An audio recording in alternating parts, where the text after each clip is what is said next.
What the hell is that sound? It could be a person. Jill, go check it out. We had enough surprises for one day. I'll stay here and secure our escape route in case something happens. Okay.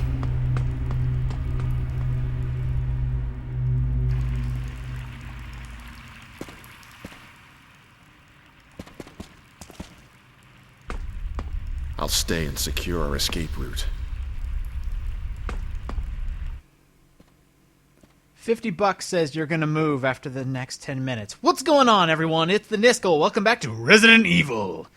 Last time, we got past Black Tiger, or the giant spider boss.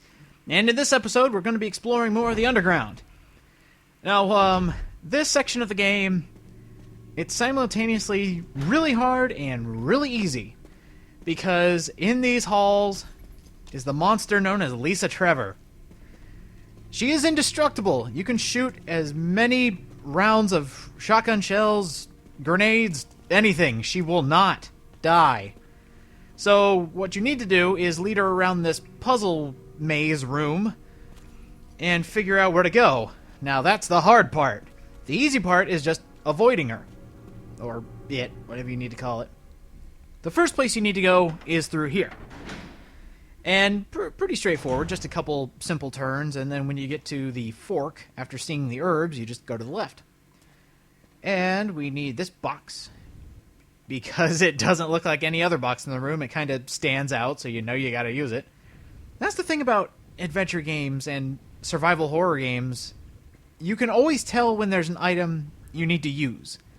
Because it just pops out, or it has a little flashy light on it, even though there's no light on the actual item. You could just look at it and see, oh, I need this. So we're going to send this box all the way across the underground. And by the way, I love the way that water looks. It just looks so peaceful. This looks like an actual cave. I love it. Oh, GameCube. You were severely overlooked for your awesome graphic capabilities. So back to Lisa's maze. I think that's what I'll call it, Lisa's maze. She's running all around here, and you gotta watch out for her. And there she is. That's one of the main things you gotta watch out for, because she hits hard. And even on normal mode, she'll take you down 2 statuses of health. Like, you'll go from fine to orange caution in one hit. She hits hard. Which is why they give you a couple herbs, and I went the wrong way. But that's why they give you some healing items, just in case. And by the way, she's smarter than she looks. Sometimes when you're going down one route, she will loop around to the other route and try to catch you off guard. Not a very nice enemy, but a very well-programmed enemy. Barry! You guys owe me $50. Yep, Barry's gone. What a jerk. Why have we been exploring around with him? I really wish I could have heard that conversation earlier where he was talking with someone about someone. That was a confusing conversation. We didn't hear it. But, hey, here's the box. This is what we needed. And actually, this part of the game kind of reminds me of later on in the series, Resident Evil 4. Of Chapter 5, I believe, when you have to fight the monster It. Voiced by Tim Curry. That would be hilarious. I want to see more Resident Evil monsters voiced by celebrities. Like Tim Curry. That would be amazing. Anyway, simple box puzzle.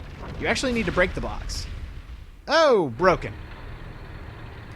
Now, when I was a little younger and playing this game, I always thought, for some reason, that crusher was going to come back down and kill me. I don't know why, because even when you try to push the button again, it says you don't have to. But for some reason, I always thought, yeah, somebody was going to come out of nowhere and push the button and kill me. That's just how my mind thought. But now we have a broken flamethrower. That one route I took that was wrong, it actually had a place to place an item. So we're actually going to go do that. Have to go back through the Lisa maze. Oh boy. Well, we can't go back anymore, and if you really need an item box, there's one right there. Actually, when playing real survival mode, that box is completely useless because there's nothing in it. I think the only thing that's in there is like bullets or a knife or something. So right here, an epic puzzler right here. Switch up there. Need to press switch. Lisa right there. Go around Lisa. So you can pull switch. I think I said push switch earlier. My English not so good. Alright, so go ahead and pull this. Okay. Now, I think she's already looped around to where I'm at. So I'm going to go down this way. And through here. Oh! Uh-oh. Oh, no! Oh, crap. Well, it didn't hurt me as much as I thought. Oh, she's charging! Get in the door! Get in the door! Oh, made it. That would have hurt so much. But we got through it. And luckily, she doesn't come through the door. Which seems like an obvious choice to do, but maybe they didn't think of Nemesis yet. Alright, so now it looks like we got a voodoo room? Oh my god. This place is weird. There's nothing around here. Okay, cool thing when you're playing with on a regular GameCube. While running through this water, the controller rumbles. So it's kind of a little added detail that just kind of freaks you out when you first see it, because you think there's something in the water besides the snakes. It's awesome. And here we go, the jewelry box. Now, there's nothing else in here, and this looks like Lisa Trevor's bedroom. Yeah. Uh-oh, she was recently here, so let's look in the jewelry box. Hey, hey!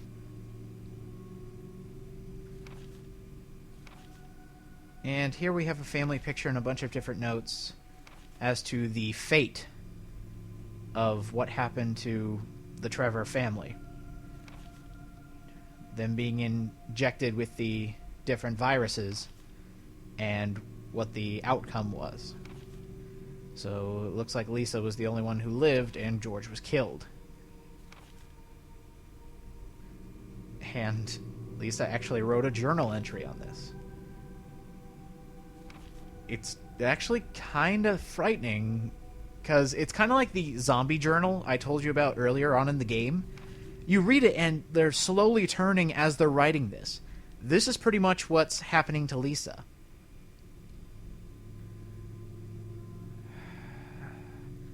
Because of 4 stones. Oh, that'll become apparent here soon. But for now, let's get out of the underground. Yes, we weren't here very long, but I don't know what it is. It's my problem with Yoshi's Island as well, because I'm Let's Playing that at the same time. Underground levels just aren't that good. But sometimes they can be done really well, and I actually like this part of the game, because it's nice and quick. Like, they know you don't want to do underground levels, but it's really, really fast. So you don't really have to worry about anything. And here's also a little detail that I really like. Climbing ladders, yes. No, it's where you end up after you climb up the ladder.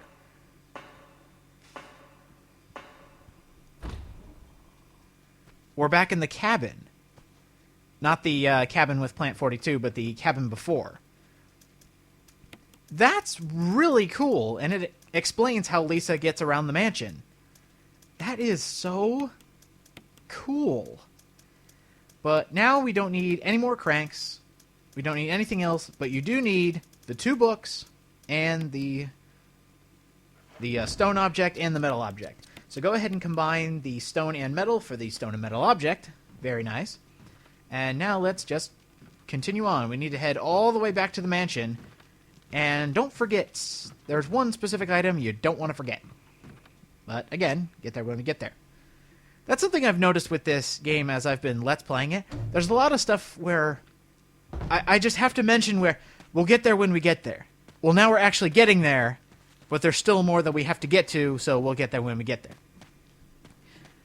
Something to note, this is also the best time to go back and get other items that you didn't want to get earlier, you wanted to save. because after this next segment that we're going to do, we're not coming back to the mansion. Now, I know I said in the last episode you'd never have to come back to the mansion. I was lying.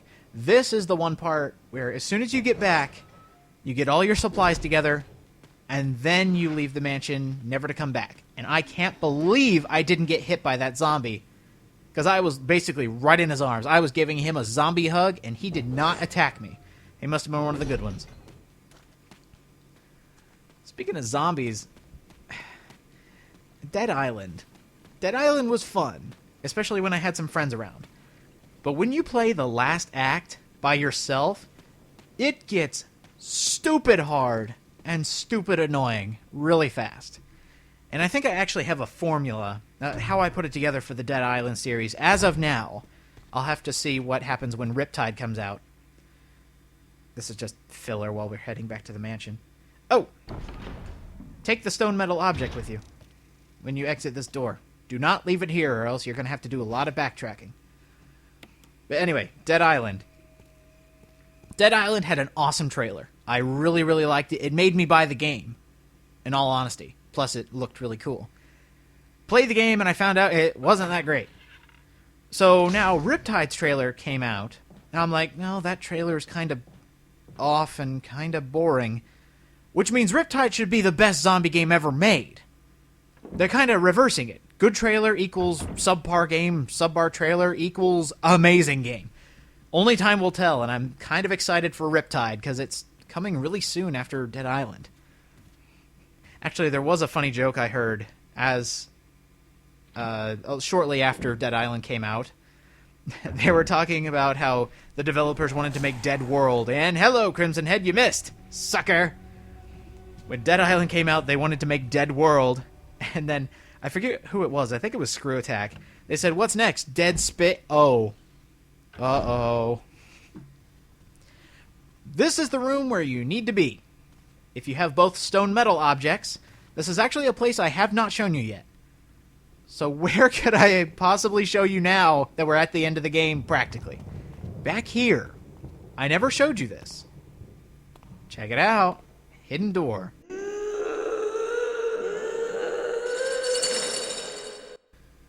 And Lisa's behind it. Awesome. So technically I could have showed you this door way earlier in the game, but I didn't want to. Primarily because I want you to figure this out for yourself.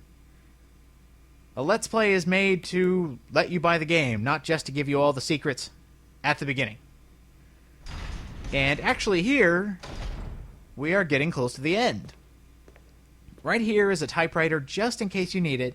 And down here, down these steps is actually an item box. So I actually want to check to make sure I have everything. Yep, looks good. So now we're going to move on, because I would like to move on, especially to different things. Going all the way to... Oh, no, we're heading back down to the underground. No! I just got away from that.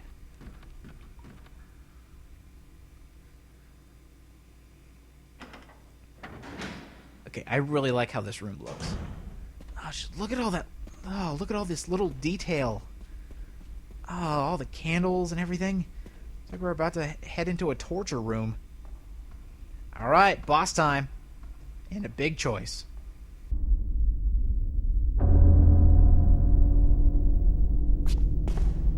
Jill, you're alive. I was worried, because I thought you were... Start talking. Calm down. I didn't want to do it. Believe me, I can explain. Don't lie to me!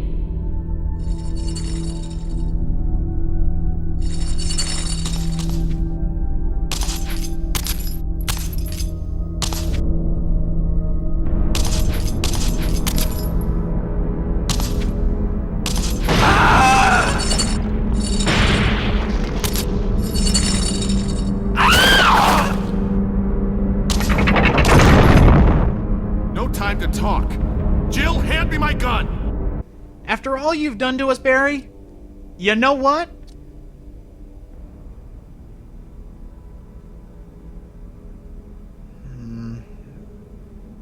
Yeah, he can probably help us out of this sticky situation.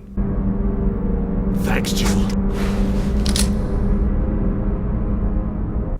Alright, Lisa Trevor, a boss fight, you cannot kill her by conventional means, like bullets. In this boss fight, she mentioned the 4 stones in her letter, and these are the 4 stones she's talking about.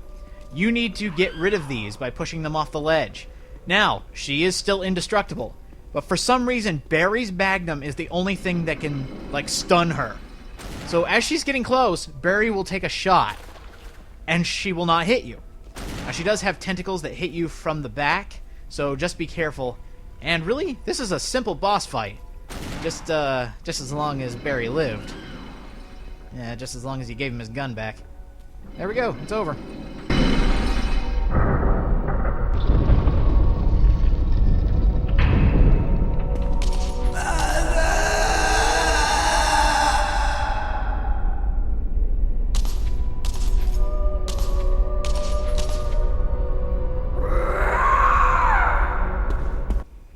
She got her mother's face back.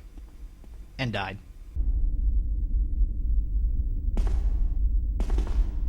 I don't believe that thing's really dead. Leave this place up to me and go on ahead. Okay. Oh, sure, that seems like the most logical thing to do, seeing as how, well, you abandoned us in the other ground. You seem to be talking to yourself, as we found out by the cabin. You keep leaving us, but saving us, so that kind of equals out. I don't know. Should we trust Barry? I don't know, you already chose yes, so I guess we will, for the time being. Alright, one of the last parts of the game. And, remember that Easter egg I told you about when fighting Jan? Yeah, that's the library. It led you straight out here to the end of the game. Those crafty designers. Alright, now we can check what's actually in the books, or you can do it whenever you want. I just decided to save it here for dramatic tension. There is a medal, the Wolf Medal. And inside the last book, Volume 1, the Eagle of South, Wolf of... I don't know, I can't read. Open. There we go. Inside, the Eagle Medal. Actually, I just noticed the small detail of the page was actually folded in so you could find it. Nice touch. And here's where we put the Wolf Medal. I don't think I need to... I don't think I need to spell it out for you. 2 + 2 equals fish. And over here, the Eagle Medal. Now, for all I compliment the graphics, this does not look good. This looks really, really bad. I'm sorry, guys. You had me with the water graphics before, but... to be fair, it looks better than Hydrophobia. Or whatever that game was that had water as its main aspect. Alright, head down here to one of the final elevators. And head on down. And guess what? Disc 1 is done. Yep, I'm playing on the GameCube, so now I have to go swap discs for the short half of the game. If you're playing on the Wii version, you'd automatically go here, but next time on Resident Evil, Disc 2. See you guys next time.